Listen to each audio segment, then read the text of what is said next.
इसका जवाब अगर आप देश के किसान से पूछेंगे तो वो आपको यही बात बोलेंगे कि चाय से शुरू हुई थी सरकार और गाय पे अटक गई और विकास की मौसी 10 साल में रास्ते में भटक गई। सर आप बीच में मत टोकना उनको और सलाह मत देना, आप पीछे सीट पे चल जाओ। धन्यवाद अध्यक्ष महोदय, आपने मुझे बोलने का मौका दिया। मैं जादवपुर लोकसभा क्षेत्र से पहली बार चुनकर इस सदन में आई हूँ और मैं धन्यवाद देना चाहती हूँ मेरी लीडर ममता बनर्जी और अभिषेक बनर्जी का और जादवपुर लोकसभा क्षेत्र के सारे वोटरों का जिन्होंने मुझे भारी बहुमत से जिताया और इस सदन में भेज के बीजेपी को एक पैगाम दिया कि पश्चिम बंगाल में माननीय सदन में इन नेताओं को धन्यवाद नहीं होता। और ये संदेश सर ये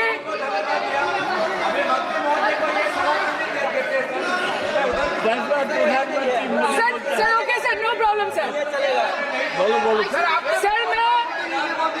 सर मैं धन्यवाद देना चाहती हूँ जादवपुर लोकसभा क्षेत्र के लोगों का जिन्होंने मुझे भारी बहुमत से यहाँ पे जिता के भेजा और ये पैगाम दिया कि पश्चिम बंगाल में नफरत की रणनीति और धोखेबाजी की राजनीति नहीं चलेगी। अध्यक्ष महोदय, मैं उम्मीद करूंगी कि आज आप मुझे पूरा बोलने का मौका दें क्योंकि हाल ही में हुए नीति आयोग की जो मीटिंग हुई थी वहां पे हमारी माननीय मुख्यमंत्री जो देश की एकमात्र महिला मुख्यमंत्री भी है, उनका माइक बीच राह में ऑफ कर दिया गया था। वो बंगाल के अरे अभी तो शुरुआत है, ये तो ट्रेलर है, पिक्चर बाकी है।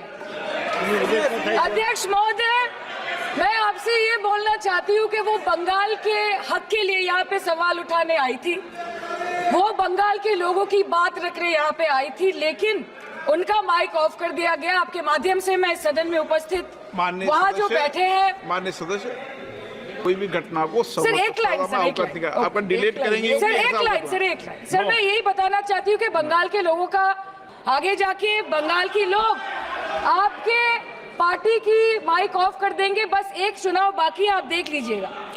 Sir all India Trinamool Congress इस सदन और इस देश का 3rd लार्जेस्ट ऑपोजिशन पार्टी है और हम आपसे धन्यवाद हम आपको देते हैं कि आपने हमको रेलवे, स्वास्थ्य, शिक्षा और आज ये पशुपालन जैसे महत्वपूर्ण विषय पे चर्चा करने का मौका दिया।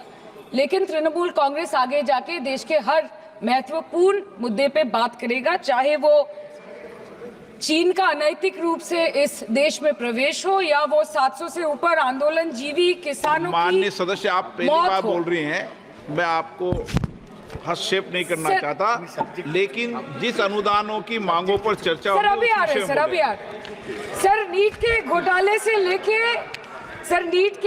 से लेके जीएसटी के बोझ तक, एयरपोर्ट की छत टूट जाने से लेके रेल पटरी से छूट जाने तक तृणमूल कांग्रेस के सदस्य, हर सांसद देश के हर गंभीर मुद्दे पर चर्चा करेंगे। बस यही आपको बोलना था। Respected sir, Mamati Manush is the Magna Carta of the governance of West Bengal and our party, and I feel truly honored that today I've been given the opportunity to talk on a ministry which is intrinsic to the Mamati Manush of the country.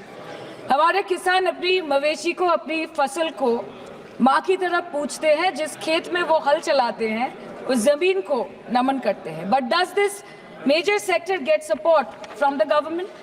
Sir, Indian agriculture supplies around 58% of India's livelihood and is a principal source of income for half of the population, accounting for 17 to 18% of the country's GDP.